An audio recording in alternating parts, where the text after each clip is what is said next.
All right, so Matt, Alderman, Tenable Corporation, thank you for joining us. Oh, thank you. And we want to have a conversation today about cybersecurity.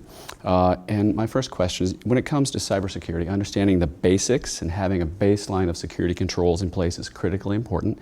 But do you get the sense that government agencies and private sector companies are doing everything that they can? I don't think so. I mean, if they were, I don't think we'd see the number of attacks that we still have, right? It boils down to cyber hygiene. Mm-hmm. There are a set of controls that you should have in place.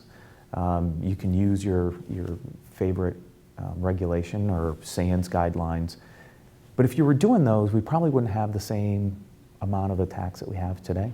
So I don't think we're probably doing enough. And I think we as a security market probably make things a little too confusing for some corporations on what really do they need to do. Instead of thinking about maybe individual security markets or technologies, I think we need to focus a little more on holistic kind of approaches to security, and that's probably where some of our gaps are in our base security controls today.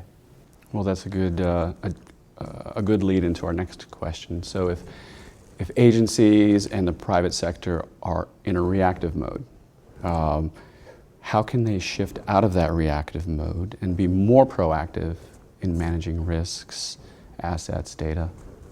Yeah, I think we all know that preventive controls aren't working, right? Our traditional antivirus and signature-based stuff just doesn't work, right? And so that means, how do I get out of that reactive mode into a proactive mode? And I think what needs to happen more is we need to find a way to bring our data elements together so that we have a better way to analyze the data. I think analytics is a key missing component right now in the way we manage our security programs. If I were to bring all the data together and get some of the context from all of my tools, be able to analyze that data, I can start to look for some of those interesting outliers that I couldn't see before, and then start to respond and maybe put some protection mechanisms in place that allows me to get more proactive. I think we still need reactive capabilities, obviously, but if we're not analyzing all of our data, it's going to be very hard for us to become proactive because things are changing so fast in the network. Mm-hmm. Let's talk about strategic identity management. How should agencies secure privileged accounts, and how can they use multi-factor authentication to prevent unauthorized users from attacking critical networks?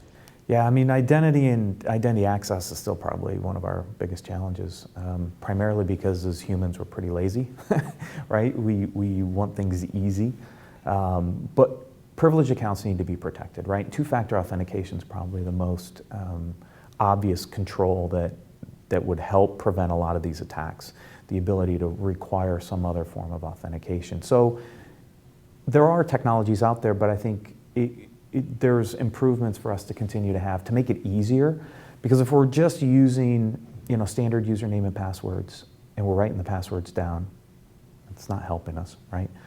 So two-factor definitely plays a key role. Managing those privileged accounts through password vaults or something like that are definitely things that we see out there in the industry.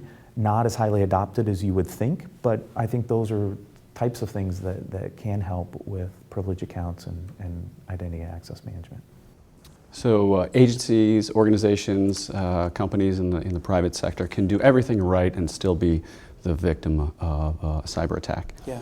What then do they need to do to develop an effective response plan? What are the elements of a good response plan?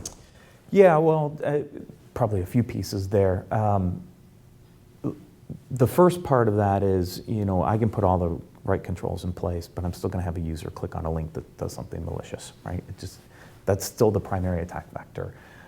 So awareness on kind of that preventative, proactive side is something that we should do, but users are going to click on the link. They're going to get infected.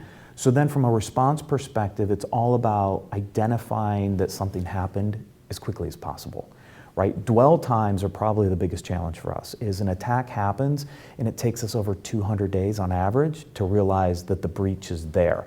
Anything we can do to shorten that window minimizes the amount of data that's being breached, right? So when we think about how do we react, part of that is identifying that something happened sooner to prevent that, what we call that dwell time, the time that hackers got free reign to the network. And then I need appropriate response tools, whether they're forensics tools or whether it's a staff of folks to clean up the breach as quickly as possible, because that will then mitigate how much data is actually being breached out of the network. So it's a combination of people and some tools. Excellent. Matt, Alderman, Tenable, thank you. You're welcome. Thank you.